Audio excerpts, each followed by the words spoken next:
नमस्कार। दुनिया का सबसे बड़ा लिखित संविधान भारत का संविधान। लेकिन क्या आपने कभी सोचा है कि इतने विशाल और विस्तृत दस्तावेज का सार क्या है?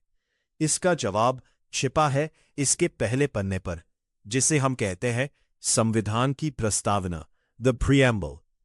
प्रस्तावना की शुरुआत होती है दुनिया के सबसे दमदार शब्दों से, हम भारत के लोग। ये सिर्फ एक वाक्य नहीं है, ये एक घोषणा है।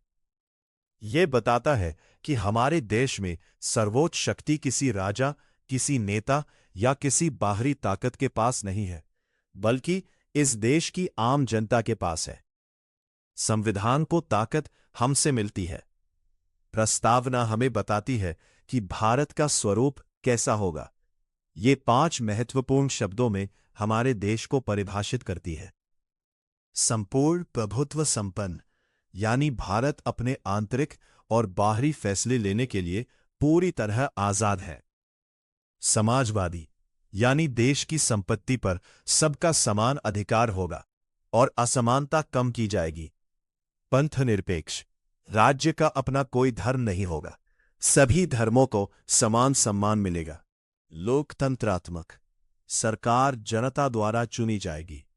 गणराज्य, देश का प्रमुख राष्ट्रपति कोई वंशानुगत राजा नहीं होगा, बल्कि चुना हुआ प्रतिनिधि होगा।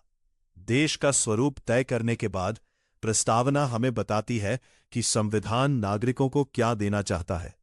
इसके 4 मुख्य उद्देश्य हैं। नंबर 1, न्याय, सामाजिक, आर्थिक और राजनीतिक न्याय। नंबर 2, स्वतंत्रता, लिबर्टी, विचार, अभिव्यक्ति, विश्वास, धर्म और उपासना की आजादी। नंबर 3, समता, इक्वालिटी, प्रतिष्ठा और अवसर की समानता।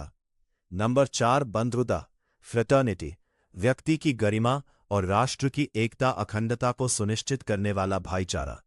अंत में प्रस्तावना में वह ऐतिहासिक तारीख दर्ज है जब हमारा संविधान बनकर तैयार हुआ था। प्रख्यात न्यायविद नानी पालखीवाला ने प्रस्तावना को संविधान का परिचय पत्र कहा था। यह हमारे संविधान की आत्मा है। ये हमें याद दिलाती है कि हम कौन हैं और हमें एक राष्ट्र के रूप में कहा जाना है।